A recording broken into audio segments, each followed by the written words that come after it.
Kumusta mga kanoisy? Welcome back sa ating YouTube channel, Philippine Noises. So ngayong araw, another update naman tayo about politika ng ating bansa. So may video tayong panonoorin ngayon. Nag-viral siya, 200,000 views in just 10 hours. So tinignan ko siya.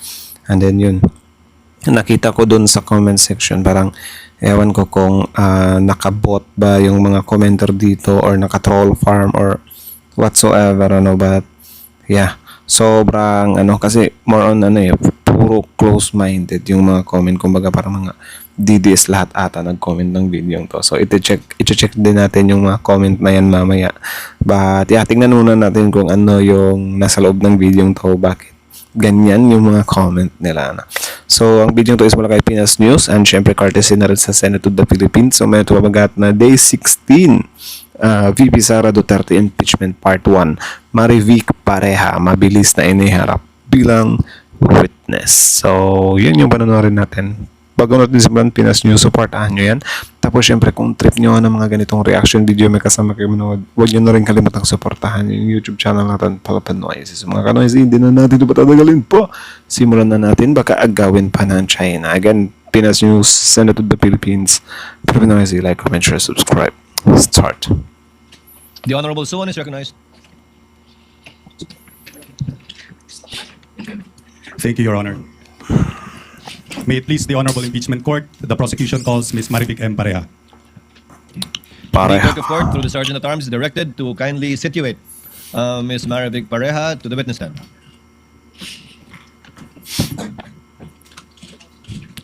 Kindly place the witness under oath, Clerk of Court. Please raise your right hand. You, Marivic M. Pareha, do swear Ginaw. that the evidence you shall give in the case now pending between the Philippines and Vice President Cyrus Zimmerman Duterte shall be the truth, the whole truth, and nothing but the truth. So help you God. Yes, I do. Kindly be seated, Ma'am Marivic. Your Attorney Honors, Suwan, you're recognized to make your offer. Your Honors, before we proceed with the offer of testimony, we respectfully manifest that we are distributing copies to all the senator judges of our offer of testimony. And we also request that this be flashed on the screen for the convenience of the senators and the viewing public. Itong nasa likod ba, yung katabi mismo ng lalaki, siya yung nag-viral na yung na-shock about dun sa remarks ni Attorney Ferrer na misleading questions is okay. Ganyan. Nag-viral.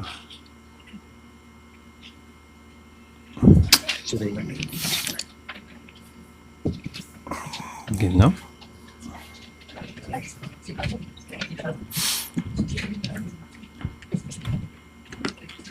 Offer and purpose. Your Honor, we only have 4 offers for the testimony of witness Pareha, Your Honor. Your Honor, the testimony of witness Marivic M. Pareha is being offered to prove the following.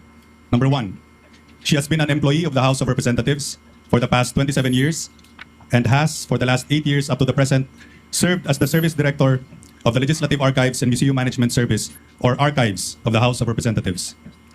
Number 2, the Archives is the official repository of all records of the House of Representatives, including those that were transmitted to it by the Committee on Good Government and Public Accountability, or CGGPA, in connection with the committee's hearings conducted from September 18, 2024 to December 9, 2024, and is responsible for the storage, preservation, retrieval, and release of certified true copies of such records and the issuance of certifications. Number 3, the identity of the following documents that were received by the archives for storage and custody as transmitted by the Committee on Good Government and Public Accountability relative to its September 18, 2024 to December 9, 2024 committee hearings. Your Honor, may we be allowed to flash on the screen these documents as I am enumerating them? Before you proceed, Counsel, let me be the one to do it.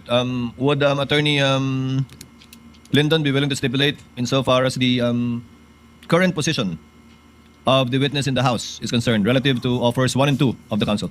Yes, Your Honor, stipulated. Second, Counsel, the Honorable Suwan, you will only be presenting documents you enumerated in your offer, namely P Roman numeral number 1-26A up to P Roman numeral number 1-26L1. May I ask, insofar as your pre-marked documents P-Roman numeral number 1-3 up to P Roman numeral -1-25I-1.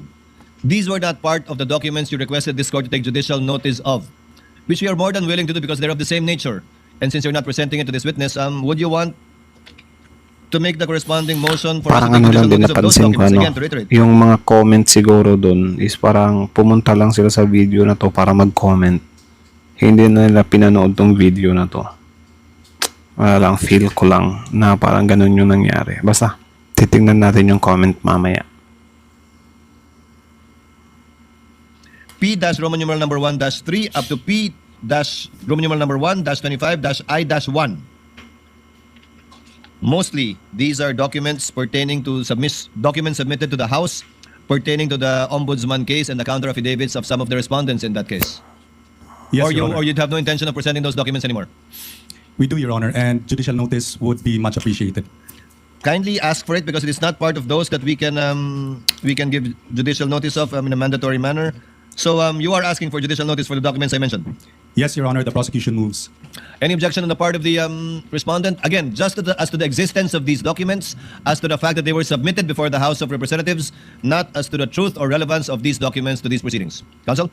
Stipulated, Your Honor. We have no objection as regards the motion to take judicial notice of these documents.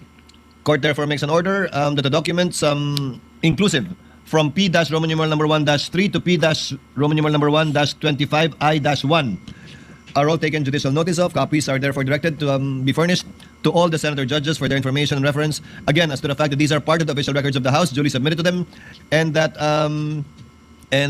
they form part of the records forming the House deliberations and hearings.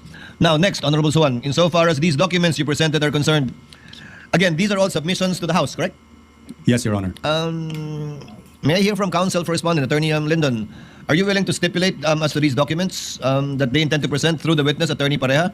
Again, only as to the fact that they were submitted to the House, part of the official records of the House, and that in the performance of her regular duties, that these are within her custody, and that she performed her duties in the regular course of events. We stipulate, Your Honor, as regards the transmittal of these documents to the department of the witness, Your Honor. And that she is in possession and custody of these documents Yes, Your Honor. as part of the official records of the hearings of the House. Yes, Your Honor. Honorable Suwan, since it has been stipulated by the council, would there be anything else? Again, just for clarity, Attorney Lyndon, we are referring to previously marked documents P-Roman numeral number 1-26-A up to P Roman numeral number 1-26-L-1. A total of 11 documents. I think you've been furnished with a copy. No, Your Honor. We have not Kindly been furnish furnished a copy. opposing counsel with a copy. And it's also being flashed on the screen, counsel. If I may, Your Honor. Yes, Honorable Suwan. For the record, may we be allowed to identify these documents that defense has agreed to stipulate upon? Yes, you can. You're referring to P-Roman numeral number 1-3 up to P-Roman numeral number 1-25-I-1. No, Your Honor. Which We are one? referring to P-Roman numeral 1-26-A. The ones on the screen. Yes, Your Honor. Kaya nga eh, parang hindi ko rin Yes, nagets you kung may, ano you may yung read the- binabasa niya eh. So, di ko makita dito. So, magkaiba pala. So, yeah. Documents, all 11 of them, for the information of the council as well and the senator judges while the council is going over it. You may Thank you, proceed, Honorable Suwan. Thank you, Your Honor. So the first document is the letter of Vice President Sara Z. Duterte to Honorable Joel Chua, Chairperson of the CGGPA, dated September 23, 2024, where the Vice President informed the committee that she will not attend the deliberations of the CGGPA and requested to terminate the inquiry. The second document is the letter of Attorney Zulaika T. Lopez, Undersecretary and Chief of Staff, OVP, to Honorable Joel R. Chua, Chairperson, CGGPA, dated October 7, 2024, where Attorney Zulaika Lopez responded to the show cause order issued by the CGGPA to explain her failure to attend or respond to the invitations of the committee. Number 3, the letter of Edward D. Fajarda to Honorable Joel Chua, Chairperson of the CGGPA, dated October 7, 2024, where Edward Fajarda responded to the show cause order issued by the CGGPA to explain his failure to attend or respond to the invitations of the committee. Number 4, letter of Attorney Rosalyn Sanchez, Director, Administrative and Financial Services Office, OVP, to Honorable Joel Chua, Chairperson of the CGGPA, dated October 7, 2024, where OVP Director Rosalyn Sanchez responded to the show cause order issued by the CGGPA to explain her failure to attend or respond to the invitations of the committee. Your Honor, we also manifest that these documents have been previously marked, and the current one has been marked as P-Roman numeral 1-26-D as shown on the screen, Your Honor, as well as the previous documents, which were already previously marked. So the fifth document is the letter of Lemuel G. Ortonio, Assistant Secretary, OVP, to Honorable Joel Archua, Chairperson, CGGPA, dated October 7, 2024, where OVP ASEC Lemuel Ortonio responded to the show cause order issued by the CGGPA to explain his failure to attend or respond to the invitations of the committee. This was also previously marked as P-Roman numeral 1-26-E, sixth document, the position paper of Attorney Lopez et al. Dated November 5, 2024, where Attorney Lopez, Ms. Acosta, spouses Edward and Sunshine Fajarda et al. Refused to attend the CGGPA hearings and requested for termination of the inquiry by the CGGPA. This was previously marked, Your Honor, as P-Roman numeral 1-26-F. Seventh document, the position paper of OVP employees dated November 5, 2024, where the OVP Wait lang, employees ano ba to? refused to attend the Kala ko CGGPA. magsasalita yung witness eh. So, okay. Ibang page na pala to. Kala ko same lang eh. So, parang I think pinapakita lang dito yung mga evidence. So, medyo marami-rami nga talaga yung mga ebidensya para. Okay. Tapos dito pa. So, kung makikita nyo dito, Attorney Zulaika T. Lopez. Malaki din talaga yung papel ni Zulaika dito, ano. Kaya pala pinoprotektahan din talaga siya ni Sara Duterte. Kasi marami tong nalalaman eh.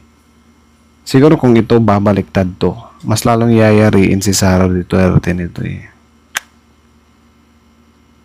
Okay. Hearings and requested for termination of the inquiry by the CGGPA. This was previously marked as P-Roman numeral 1-26-G. Eighth document, the letter of Gina Acosta, Sunshine Shari Fajarda, and Edward Fajarda to Honorable Joel Chua, Chairperson of CGGPA, dated November 12, 2024, where Gina Acosta and spouses Edward and Sunshine Fajarda responded to the contempt order and arrest order for their failure to attend the CGGPA hearing, and this was previously marked as P-Roman numeral 1-26-H. Ninth, letter of Attorney Zulaika T. Lopez, Undersecretary and Chief of Staff, OVP, to Honorable Joel Chua, Chairperson, CGGPA, dated November 24, 2024, where Attorney Zulaika Lopez attempted to excuse her appearance in the CGGPA hearing, and this was previously marked as P-Roman numeral 1-26-I. Number 10, letter of Gamaliel A. Cordoba, Chairperson, Commission on Audit, with subject compliance with Subpoena Duces Tecum dated August 16, 2024, addressed to Honorable Saldi Co, Chairperson, Committee on Appropriations, dated August 21, 2024, where COA informed the Committee on Appropriations of the COA's compliance with the Subpoena Duces Tecum for OVP and DepEd documents. This was marked as P-Roman numeral 1-26-K-1. And last, the letter of Attorney Zulaika Lopez, Undersecretary and Chief of Staff, OVP, to Honorable Gamaliel Cordoba, Chairperson, COA, dated August 21, 2024, where Attorney Zulaika Lopez told the COA not to comply with the subpoena by the Committee on Appropriations and refused submission of the OVP and DepEd documents. This was previously marked as P-Roman numeral 1-26-L-1. That is it, Your Honor. Thank you. Comment, Attorney Lyndon? Your Honor, we confirm our stipulation as to the documents mentioned by the prosecution, that these documents are transmitted to the archives, and the archives are the custodian of these documents, Your Honor. Having so stipulated, counsel, any other thing that, given that these are your four offers, I don't believe there is a need to present this witness before the court. Your Honor, there is still the matter of that certification that the witness issued as to the identity of these documents, the identity and faithful reproduction of these documents. If counsel will agree to stipulate, then that would be welcomed. May we show the certification on the screen, Your Honor? It's not so much the certification, but I guess without prejudice to proof being presented by counsel for the respondents that these are not faithful reproductions of the original on file, then we can presume regularity. Correct, counsel? We are amenable to that proposition, Your Honor. We can presume regularity, Honorable Suwan, unless proof later on during cross at any stage of the trial is presented regarding the inaccuracy of these documents. We can already, counsel is willing to stipulate, thereby dispensing again with the witness. Your Honor, so Who's speaking? Yes, Honorable Suwan. if counsel is willing to stipulate as to the certification, then for the record, may we have the certification marked as P-Roman numeral 1-26? has already been marked previously. been marked, Your Honor. yes. Just for the record. Thank you. Kala ko magsasalita So, na can you yung dispense with this witness witness, Honorable Suwan? Siguro pinutol tong video to, no? Sayang, yun yung ini-expect ko. Kasi, binanatan kasi nila sa comment section yung witness. Tapos, hindi naman pala nagsalita yung witness pa. So, saan sila nagbe-base ng mga comment nila na walang kwenta or whatsoever? Hindi pa naman nila nakita or narinig, di ba? So, doon ako nagduda kung bakit ganyan. I think na troll farm to eh. Pero I think hindi naman to kasalanan ni Pinas News. Siguro yung video na to pinadala dun sa sa grupo nila. And then yun, pababakbakan nila ng comment Kasi sobrang nagsisynchronize din kasi yung mga comment min. Try. Yes, Your Honor. Ms. Pareja, you are excused. Kindly send our regards to Cesar over there. Thank you, Your Honor. And we thank you for your time and for coming over. Di ba? Thank you for your patience as well. Naupo lang Ay, nako. Kala ko pa naman magpagbardagola, no? Yes, Honorable. Call your next witness, the Honorable Chua. If you're going to be the one to stand up, call your next witness, Honorable Chua. Parang yun, parang hindi niya nagampanan yung baging witness niya. Parang naging messenger lang Kumbaga parang, ngayon. So, yeah. Nabitin ako doon. Kala ko gigisahin niya. Your Honor, may we request Attorney Ligutan, counsel for the prosecution, to be recognized for the presentation of our next witness, Your Honor. Attorney Ligutan is recognized for the presentation of the prosecutor's next witness. Attorney Anyway, Ligutan, proceed you may when you're proceed ready. Tingnan natin yung comment. Kala ko talaga magsasalita yun pare. Bitin ako doon So, ito yung mga comment. Tingnan nyo Ewan ko talaga, ilan ba yung comment nito? Kumukulog, kumikidlat na nagagalit na sa inyo ang langit. Kung walang matibay na witness, natural din na walang matibay na ebidensya. Sobrang dami kayang matibay na witness par. Siguro ayaw nyo lang talagang mapanood. Ayaw nyo lang makita. So, kasalanan nyo na yan. Sobrang loyal kasi kayo kay Sarah Wala na kami tiwala dyan. Basta taga-house, bayad yan. Siyempre, ano pabahasahan yan? Waste of time. Manood. Kaya nga wala kayong nakukuhang information na maganda kasi hindi nyo binibigyan ng time na manood. Actually ako, to be honest, kahit kalaban sa politika or pro Duterte, pinapakinggan ko yung mga opinion nila Do you think hindi ako nanonood kila Panat Bay, diba, sa SMNI, News 5, GMA, ABS-CBN, lahat ng vloggers, pinapanood ko. Pinagtagpi, or inaano ko yung mga opinion nila ba? Diba? Kung ano ba talaga. Kasi mas maganda yung ganyan Pinapakinggan mo both sides. Tapos syempre, wag mong ipipick up yung mga BS na mga pinagsasabi. Especially yung sobrang bias na mga commentary. Diba? Doon ka lang sa yung tama talaga na pinagsasabi nila. Hindi na naman nila matanggap ang katotohanan. So, hindi pa to tapos nakakaumay na. Ongoing pa nga ni the truth will set the Philippines free. Tapos kapag kabigyan naman kayo ng truth, ayaw nyo namang kagatin. Ayaw nyo namang lunukin, di ba? Kawawa naman si VP, isa laban sang katerbang witness at paratang. Hindi kayo maghuhugi mga magnanakaw buhaya, hindi natutulog ang Diyos. So kawawa daw si VP Sara, isa laban sa sangkaterbang witness. Bakit nangyari yan? Si Sara Duterte kasi malaking malaking iats siya, di ba? Malaking tao siya, may impluwensya siya. So kahit sabihin mo na siya lang mag-isa, hindi kasi syempre may mga tauhan din yan. Hindi naman hindi naman magiging successful yung corruption kung hindi nagsisynchronize yung mga tao sa baba. Diba? Yung mga COA, yung nagdi-disburse ng pera, yung sa land bank, or sa kung sino mang mga ahensya ng gobyerno na makakatransact ng VP. Hindi yan magiging successful kung walang, hindi sila nakisali, hindi sila nakisama, or, hindi sila sumunod sa utos. Diba? But, yes, since Vice President nga siya, hindi na siya totally natatanong or, parang wala nang nagdidare na tanungin kung bakit ganyan. So, magugulat na lang tayo kapag nandito na tayo sa sitwasyon na to. Diba? Parang gulat-gulatan na lang, like anak ng tokwa naman, oh. Pero, hindi naman talaga malabo, diba? Itigil nyo na yung impeachment. Marami ng mga mamamayang nangangailangan ng tulong dahil sa kalamidad. Waste of time and money. Mas mabuti itulong na lang sa mga nangangailangan ng pera.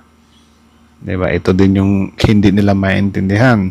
Yung pananagutan kasi, they think it as pagsasayang ng pera.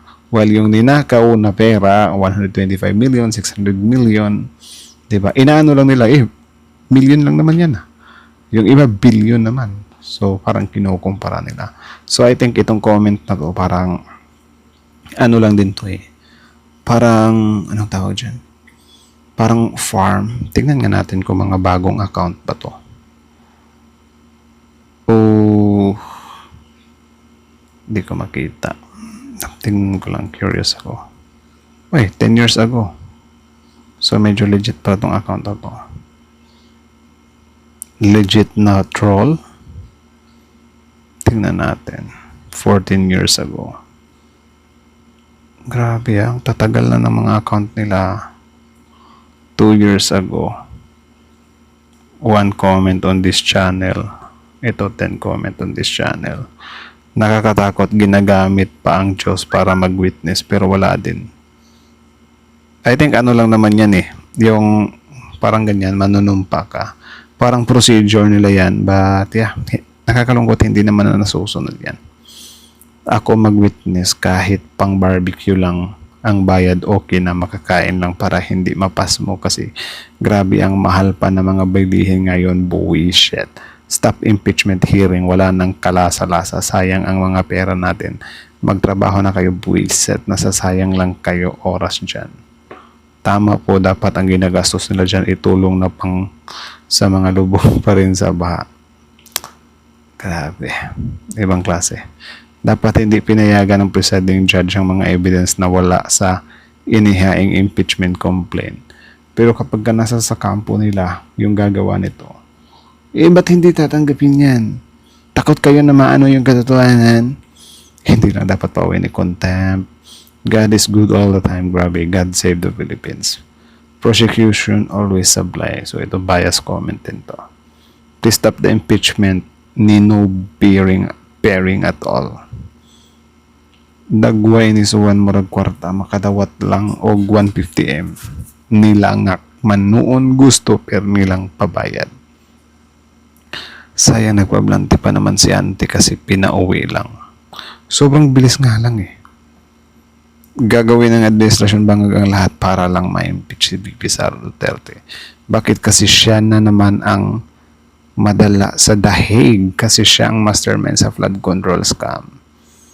I think kung ibig niyang sabihin dito is si PBBM madadala sa dahig kung sakaling mawala na siya sa pwesto, malabo 'yon kasi hindi naman na tayo member ng ICC, and then kung sasabihin nyo na yun nga para sa inyo crime yung sablay na flood control, hindi kasi yun nangyari during member tayo ng ICC, di ba? So yung kay FPRRD kasi malaking kaibahan yun.